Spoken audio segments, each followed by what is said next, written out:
Good day, ladies and gentlemen. My name is Subramaniam Maslamani. I am a Tamil. Today my topic is Sri Lanka from Singapore to Somalia in 60 years. An invitation to Sinhalese people to discard their past 60 years of racism and fanaticism and join the Tamils for a free, just and dignified society. The then Prime Minister of Singapore, Lee Kuan Yew, said, "I want to make Singapore in the image of Sri Lanka." Today, Singapore is one of the cleanest cities in the world with a per capita income of $50,000, surpassing Canada. In 1950s, all you need was 10 rupees to buy 1 British pound sterling. Today, you need about 200 rupees. That shows how far your country has gone down relative to the world. Sri Lanka cannot be a frog in the Indian Ocean, but it behaves like one. What happened then for Sri Lanka to be one of the 10 worst countries? Once upon a time, Sri Lankan teachers went to the Middle East to educate the Muslims. Now the children of those teachers are going to work in the menial jobs. As one Saudi friend put it, we had ghosts to do the scavenging. Now we have Sri Lankans doing the cleaning. What you try to do to the Tamils, you had done to yourself. Life is what happens when you are busy doing something else. What you do to others come back to you. Sri Lanka had 3 Sinhalese leaders who brought this country to its knees. Mahinda Rajapaksa is one of them. In the last 60 years, in their arrogance to degrade the Tamils, they degraded the Sinhalese people to the bottom 10. Were they able to degrade the Tamils? To a certain extent. But most of the Tamils migrated to greener pastures and keep their kith and kin in good standing in Sri Lanka. Don't you ever forget that the Tamils don't need a government.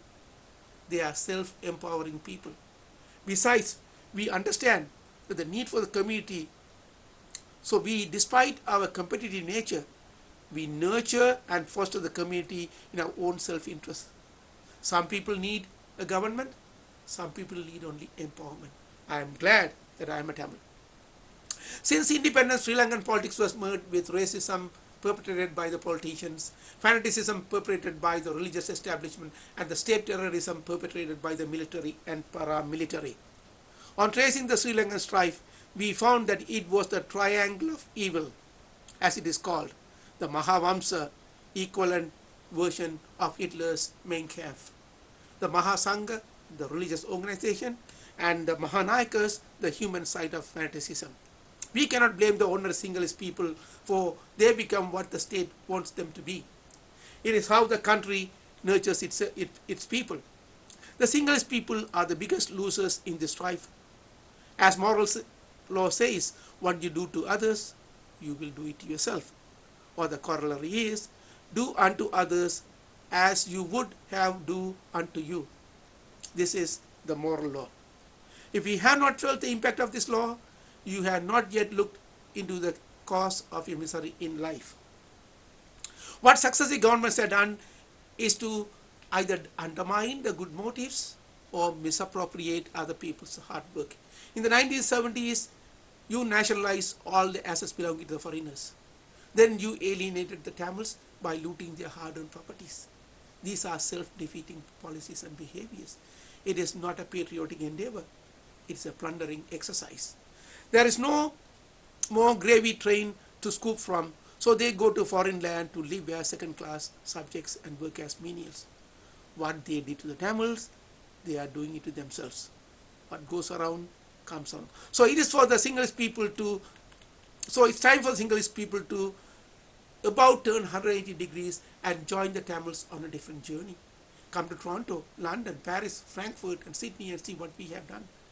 So what can we do for our southern brethren is a model on which they can reshape their lives. Of course, it's a highly disciplined, long-term, transgenerational process. That is what the Sinhalese people need, to wake up and see the children and grandchildren becoming great citizens, not sacrifice their lambs to kill and to be killed, or menial goats in the Middle East.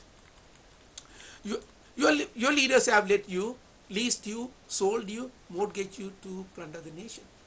Ask Mahinda Rajapaksa and his inner circle to reveal their foreign assets.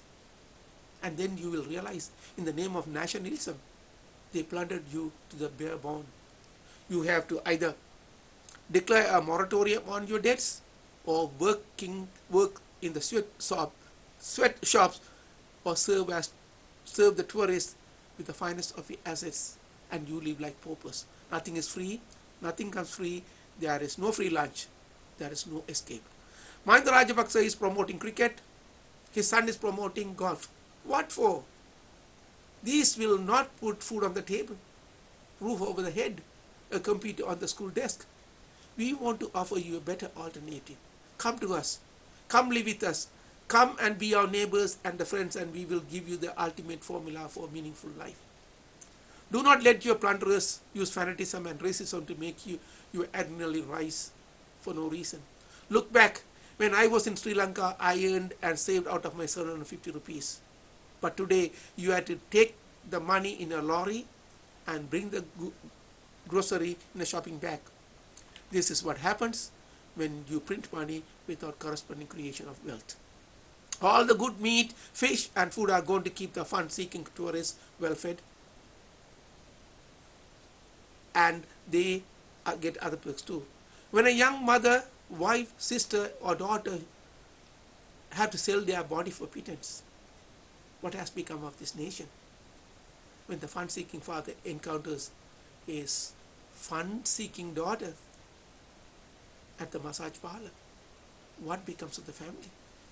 What becomes of the nation? Your politician has brought your self-esteem to that far down. Do you still want to be part of the community, or want to join a community like ours which has trans-generational family structure? Don't tell me there is no rampant prostitution in Colombo. Gotabaya Rajapaksa recently sent in the police to a brothel to find top government officials in compromising positions. As Pope Benedict said, sex, the river of fire, has to be contained and moderated, otherwise it will bring down the whole civilization. When a young man joins the military and goes to war knowing that he may die, he has given up hope on life. He has nothing to look forward to. So he kills, and in the process gets killed. Mahinda Rajapaksa is spitting venom, and the racial version is coming out of his teeth again. This guy looks like a criminal, talks like a criminal, thinks like a criminal, and therefore acts a criminal. What Sinhalese people must realize is that they will never progress in this racial and fanatical direction. I, on behalf of the Tamil people, ask my Sinhalese brethren to look at their life. Is there any improvement in your quality of life under Mahinda Rajapaksa leadership? Ask if your life today is any better or worse than when you got freedom. Are you free today? How comes the whole nation has been turned into a fanatic state? Let me ask you a question. Your leader Mahinda Rajapaksa says he won the war with Tamils. Then why is he talking about LTTE? LTTE is gone. Rest assured. But he has to keep the LTTE alive to keep you controlled with fear. Trust me, if LTTE is alive around the world, he has no control over it. What does he want to do? Send Mervyn to the world cities to kill Tamils? Sinhalese people must come to grip with the fact that they cannot live in isolation. You have an export-import economy, so then the world matters a lot. So obey the international laws. But first, your leaders must give credence to your local laws. Dictatorship is for few people to benefit at the loss of masses. So you must insist that your leaders are fair, democratic, just, and respect dignity of people. It is your responsibility to safeguard your sanctuary and chastity of the society. Don't let any leader rape your society. Mahinda Rajapaksa is exactly doing the opposite to your society. It is the responsibility of the people to be responsible to their freedom. As it is, 20 million people have been incubated and inculcated into racism and fanaticism. And the frightening outcome is this monster Mahinda Rajapaksa. Look at him. Does he look like a statesman? What statement is attire and attitude tell you? You got a poisonous viper with venomous fang. People are too naive to fathom him. If any of your leaders bring forward LTT, please don't pay attention. LTT has transformed into lifting Tamil tide everywhere. No single should fear Tamils anymore. In fact, we can help you to rebuild the once paradise, but first of all, there should be a 180 degrees about turn. Young misguided boys took up arms and derailed a democratic process, and innocent people paid the price, and Mahinda got 5 billion in the foreign bank accounts.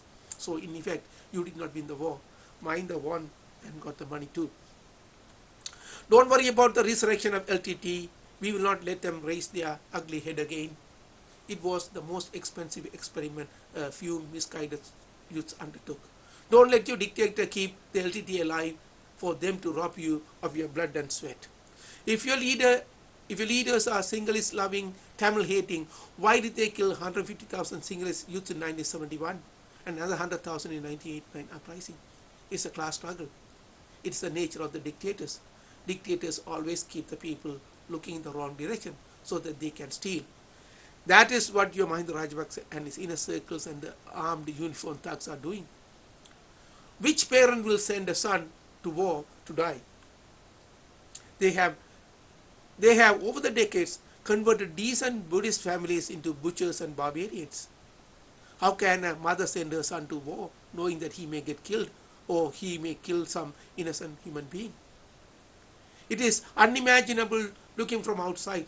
So you have to change the leadership. You cannot continue like this. Don't look too far. Just look west. There's a country called Somalia. It did not come about in few years. It's a culture of impunity and corruption. And to your east, there's a country called Singapore. Look at that one too. To end my insight, Sinhalese people in Sri Lanka must look at the Tamils as their brethren, not as enemies. If any of your leaders advance such a theory, it is your responsibility to reject them. It is you who make the king and you who suffer the king. So become politically savant and ensure that the country sails smoothly. Do not let any selfish dictator drive you into the sea of turmoil. If you have not learned in the last 60 years, you will never learn. Injustice and injury never achieve anything. It only begets injustice and injury. I hope I have said something useful today to my friends in the South. We can only suggest, but you have to make up your mind or it will be marshaled into you. In the meantime, I am going to ask my Tamil fellows worldwide to unite, stay together, work hard, never ever give up. The best is yet to come and we are winning. My name is Subramaniam Maslamani, one of the world-class Tamils, powered by conviction, commitments and conscience.